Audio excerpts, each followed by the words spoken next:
జక్కయ్య ఓ మేడు చెట్టును చూసుకున్నట్టుగా నీవు ఓ మంచి ఆత్మీయ సంఘాన్ని చూచుకో.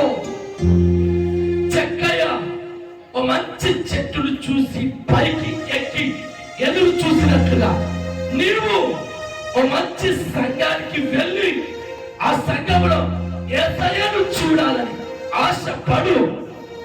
జక్కయ్య చెట్టు ఎక్కుతున్నప్పుడు పడుతూ ఉన్నాడు, లేస్తూ ఉన్నాడు, తులుపుకుంటూ చివరికి చెట్టు పైకి ఎక్కినట్లుగా నీవు నీ ప్రాంతము నుండి, నీ గ్రామము నుండి దాదాపుగా 100 రూపాయలు ఖర్చైనా 1000 రూపాయలు ఖర్చైనా ప్రయాస పడుకుంటున్నా. ఆ ప్రయాసను దేవుడు చూచి ఈ మధ్యాహ్నం నా ప్రభు నీ ఇంటికి వచ్చును గాక. విశ్వసించిన వారికి